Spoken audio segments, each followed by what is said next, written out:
¿Qué hay después de la muerte? ¿Qué pensaban los aztecas acerca de la muerte? Lo que hay una vez que se acaba esta vida, este mundo para cada persona. Dicen por ahí que el mundo se acaba para la persona cuando muere. O sea, cada persona que muere, pues experimenta el fin de su propio mundo. Pero ¿qué hay más allá? ¿Qué pasa después? ¿Qué pensaban los aztecas? No lo sabemos exactamente porque pues no hay la suficiente información no ha quedado registrada. Hay una que otra información que pueden ser así como contradictorias, pero al menos es interesante que obviamente también se preocuparon, como cualquier otra cultura del mundo, como todos los pueblos del mundo, se preocuparon por qué es lo que pasa, qué es lo que sucede después de esta vida. Este pensamiento de qué hay después de la vida dicen que es uno de los que han dado nacimiento a las religiones, a todas las religiones del mundo, porque el ser humano en general tiene esa preocupación. No quisiéramos pensar que una vez que morimos se acaba todo. Queremos pensar, queremos tener la esperanza de que vamos a continuar viviendo de alguna manera o tener cierto tipo de conciencia después de la muerte.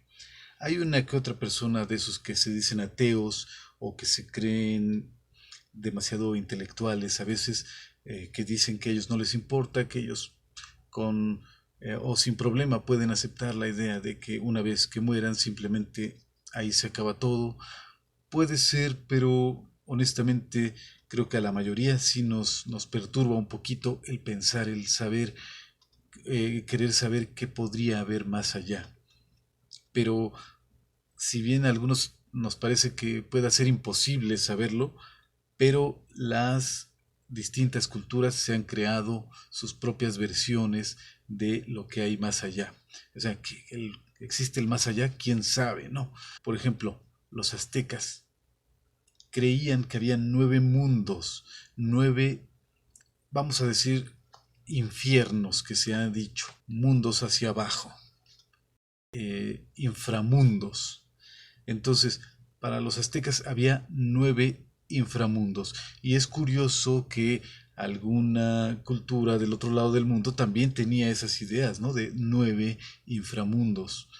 El 9, el 7, el 4 son números que están muy presentes en todas las culturas del mundo. Pero hablando de el 9, por ahí tiene algo muy especial.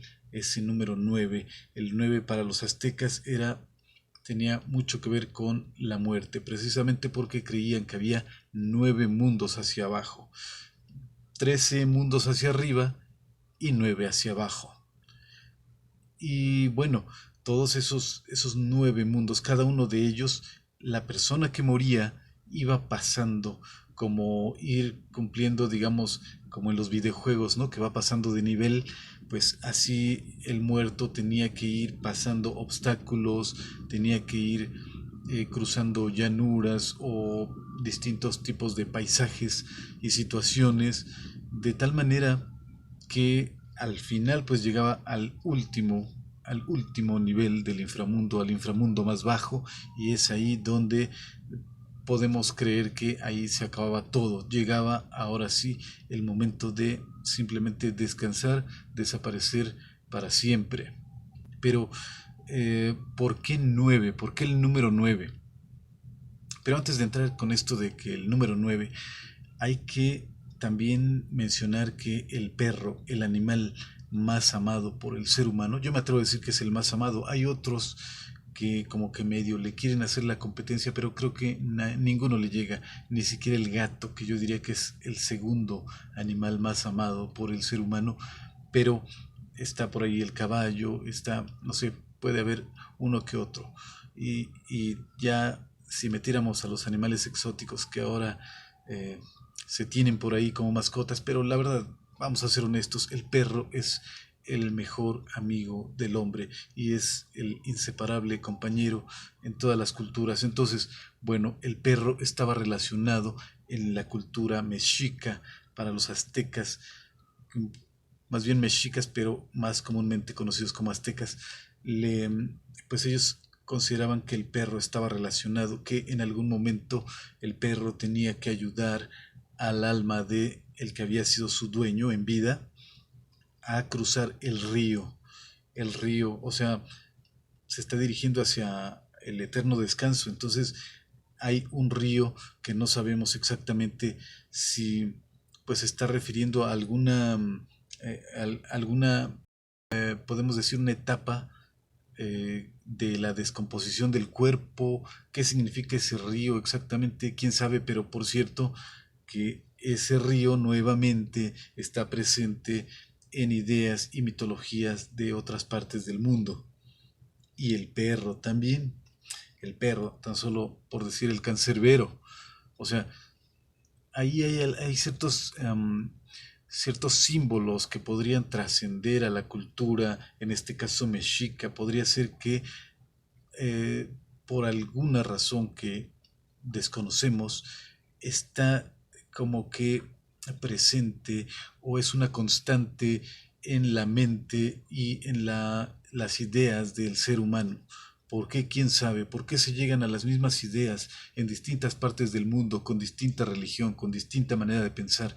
Se llega a las mismas ideas en gente de distinto idioma, de distinta religión, de distintas formas de pensar y de concebir el mundo, y sin embargo llegan a símbolos muy parecidos. Es interesante al menos saberlo. Podríamos decir que hubo contacto en el pasado entre las distintas culturas, entre los distintos pueblos. Podría ser difícil de poder probar eso, pero podría ser. La otra, pues, es que sea algo más profundo en la mente del ser humano.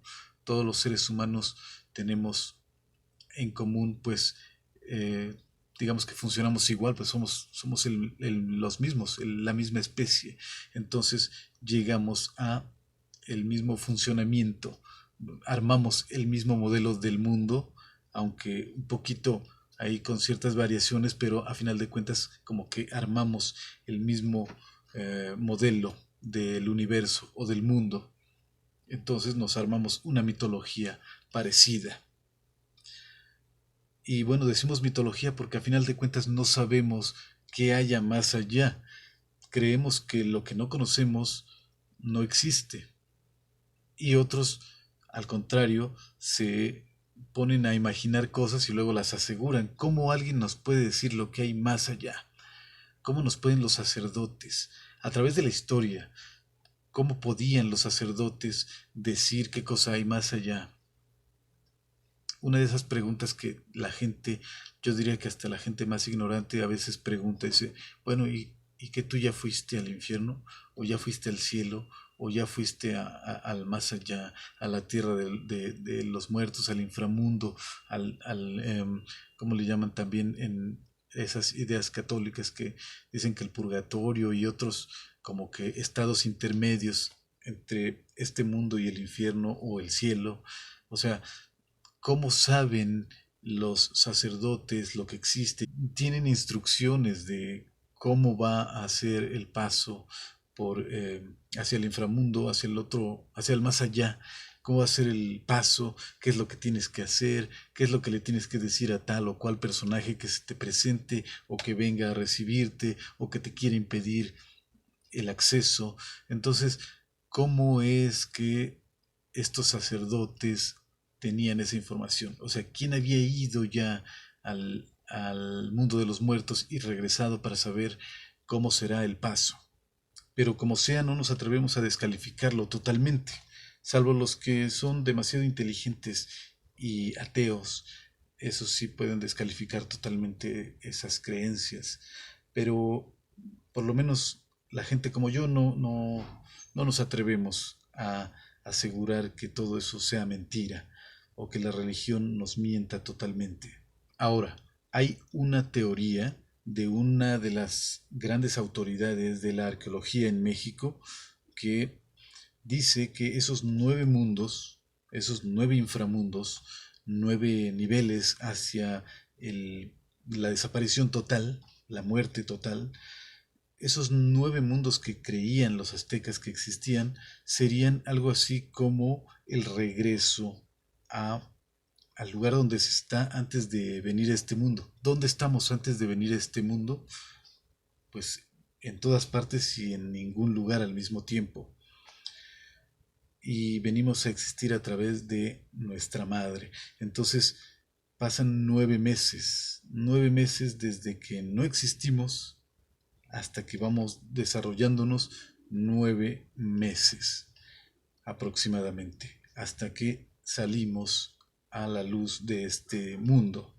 Entonces, según este señor, dice que el morir pues sería el deshacer ese camino. O sea, así como de la nada pasamos 9 niveles, así cuando la persona muere, regresa a esos 9 niveles hacia la nada, hacia la desaparición total.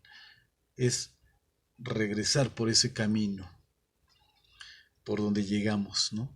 Y bueno, él mismo dice que como si los aztecas no medían su tiempo igual que los europeos, o sea, ellos, los aztecas, no tenían meses de 30 días. Tenían algo parecido, le han llamado meses, pero obviamente no eran meses, bloques de 20 días, que es lo más parecido a los meses europeos. Pero los aztecas no tenían ese sistema de cómputo en meses de 30 días. Entonces dice, ¿por qué? Porque eh, iba a haber 9 meses. ¿Por qué los aztecas iban a concebir un viaje de 9 meses para venir al mundo? Bueno, él dice que pues simplemente eran algo así como eh, los ciclos menstruales que se detenían al tiempo de que se gestaba el bebé. Pues obviamente mientras la mujer está embarazada no tiene su menstruación. Entonces ese tiempo de aproximadamente 30 días era lo que los aztecas tomaban como 9 pasos, 9 niveles hacia, hacia la vida. O siendo más claros, podríamos decir que de la nada el ser humano tenía que pasar nueve niveles hacia arriba, hacia salir al mundo exterior. Y una vez que moría la persona, pues tenía que bajar de nuevo esos 9 niveles que había subido al principio. Y bueno, esto apenas es una teoría. Es una teoría de este señor o una propuesta, pero la verdad es que suena bastante racional, bastante interesante. Puede ser que los aztecas hayan creído eso, que simplemente volvemos al lugar donde estábamos antes de nacer, o sea, volvemos a la nada y pasamos por esos mismos 9 meses o 9 ciclos de tiempo que subimos hacia el exterior, pues los bajamos nuevamente hacia la nada, hacia la desaparición absoluta. Estaríamos ante la creencia de eso, de que simplemente quedamos en negro total, en obscuridad absoluta, en la inconsciencia completa. Eso es una de las cosas que asustan al ser humano, creer que simplemente es como si nunca hubiéramos existido, simplemente es como una televisión a la que la desconectas y no hay nada. Entonces así el ser humano, una vez que se acaba, se disuelve en el universo y es como si nunca hubiese existido. Que si ellos creían, o sea, los aztecas, los mexicas, creían también en la reencarnación, en que había una segunda oportunidad, ya lo hemos platicado, pero también hemos dicho que, al igual que en este tema, no hay conclusiones que nos dejen satisfechos. Y por mencionar algo que ha podido llegar hasta nuestros días, por ejemplo, la celebración de los muertos, que es más bien una celebración católica, es una celebración europea, pero también está mezclada con algo de las creencias mesoamericanas, mexicas, aztecas y de otras partes. eso de que los muertos vienen cierto día a este mundo a visitar a los familiares, a comer de lo que más les gustaba, no es del todo europea. También los aztecas, los mexicas tenían algo por ahí de eso. Entonces, a final de cuentas, puede ser que también hayan tenido alguna idea de que continúa, la vida continúa a pesar de todo, a pesar de esa disolución, y por ahí podría haber quedado una chispita que en algún momento vuelve, vuelve hasta cierto punto a manifestarse en este mundo. O sea que la conciencia pudiera ser que no quedara del todo eh, en en el olvido, en el negro absoluto. Por el otro lado, si creyéramos que efectivamente los aztecas creían que su conciencia era totalmente borrada y aniquilada, pues estaríamos probablemente ante algo más o menos parecido a el budismo, ¿no? Que en el budismo el nirvana y todo eso pues viene siendo algo así como la aniquilación total. Entonces, como sea, es interesante, sería interesante poder tener más información, saber con más certeza qué es lo que creían nuestros antepasados, pero con lo que tenemos, pues vamos haciendo ahí conclusiones y seguramente estamos lejos de quedar a gusto. Yo estoy lejos de quedar a gusto en ese sentido, sentir que ya llegué a saber lo que creían aquellas personas y sobre todo saber qué hay en realidad en el más allá, o si es que existe ese más allá. Soy Artemio Guevara y te saludo desde México capital, aquí haciendo consideraciones acerca de lo que pudieron haber sido las ideas de nuestros antepasados con respecto a la vida y a la muerte. En estos tiempos que lamentablemente más que nunca está presente esa figura, esa